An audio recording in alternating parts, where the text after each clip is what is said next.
L'idée de ramener 30 tonnes de terre dans le lieu, c'était l'envie d'avoir un sol qui représente le lien entre les artistes, le lien avec la nature, et aussi qui raconte une histoire autour des cycles de vie et de mort.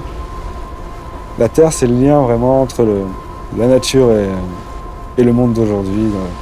C'est la passerelle, c'est tout ce qui reste de la nature, plus ou moins en ville, avec un arbre dissimulé entre deux plaques de fer. La terre, c'est la matière première aussi de la création. C'est aussi le pigment, la terre. Les premières œuvres d'art étaient en terre, tout simplement.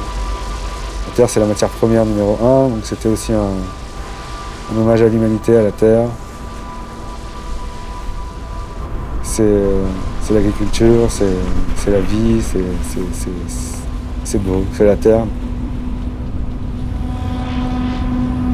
Super Terram, c'est né après une première visite d'un lieu qui était à la Défense, à Paris, dans un bâtiment en cours de changement.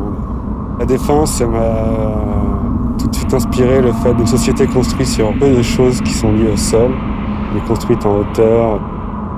Super Terram, c'était le fait d'être dans un lieu qui représente l'économie, qui représente le capitalisme, qui représente la société moderne et ses ambitions,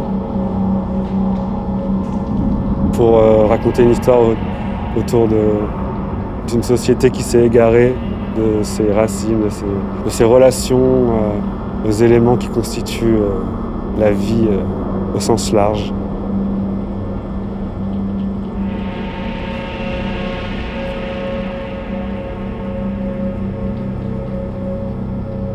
De ce lieu est née l'idée de cette société qui vit en hors sol. Le lieu n'a pas abouti, on n'a pas eu le lieu. Du coup, on s'est penché sur d'autres lieux, on a eu celui-ci, l'espace Voltaire, et l'idée de construire une histoire autour du fait que la société vit déconnectée d'une forme de réalité qui était celle de nos ancêtres a donné cette idée de réunir ces artistes autour d'un concept qui concerne tout le monde aujourd'hui, le fait de ne pas se reconnaître dans une société qui est celle dans laquelle on vit et de ne pas se reconnaître dans la marche du monde.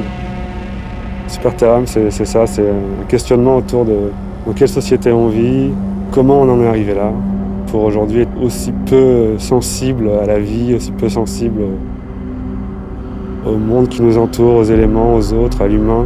Comment on a pu se déconnecter de tous ces éléments de notre environnement. Ce projet, c'est une allégorie, c'est un chemin qui est un peu le chemin du désir de l'homme, de son expansion justement, du désir de contrôle. C'est le chemin du désir de l'humanité, c'est un peu une exposition darwinesque du fait qu'on suit une chronologie humaine à travers le temps. On commence par les cavernes. Avant même les cavernes, un clochard nous parle, nous fait un petit speech sur le chemin qui nous attend. Et on atteint les cavernes, la mémoire, pour entrer doucement dans l'ADN de l'humain à travers la matière. On passe du subconscient au conscient, la création, donc à travers plusieurs périodes de l'humanité. Et chaque étage représente une période de l'évolution humaine, jusqu'à atteindre la création pure, le confort, le design, la société hyper connectée, le dernier étage, et la guerre engendrée par la civilisation forte. À travers de l'humanité qu'on rencontre dans cette exposition, on retrouve une facette qui est celle de la recherche de la paix, avec son travail, avec son environnement, avec le futur. Et si tous ces artistes sont là aujourd'hui, c'est parce qu'ils sont tous merveilleux à mes yeux, géniaux, que c'est un plaisir de les avoir à Paris. C'est tous des gens avec qui j'aime travailler parce que les concepts sont tous très différents, leurs dialogues tous très différents. Mais il y a un rapport entre chacun, c'est qu'ils sont dans la recherche du contexte et de la beauté des angles morts et des petites choses, mais qui deviennent très grandes une fois exaucées par l'artiste.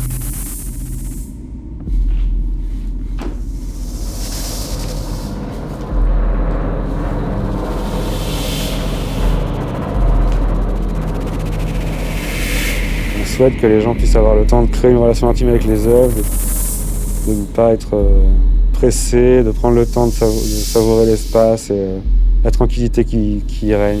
C'est une exposition où on veut aussi créer un endroit où les gens puissent oublier la réalité qui est l'extérieur, qui est la vie à Paris, le mouvement permanent. Et là, on se retrouve dans un lieu où le temps s'arrête, où la relation au temps n'est plus la même.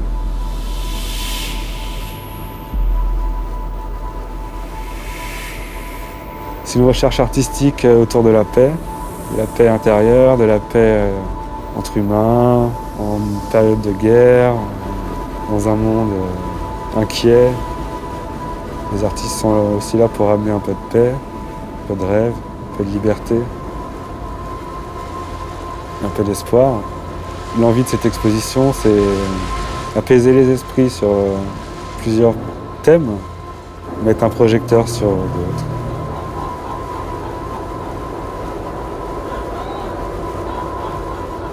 Ça ne veut pas être une expo moraliste malgré le thème abordé. Ça veut être une expo qui apporte un imaginaire de plus à une réalité. Ça sent la guerre. Des années de misère. Je n'en peux plus. Je suis repu. Lassé de jouer avec vous.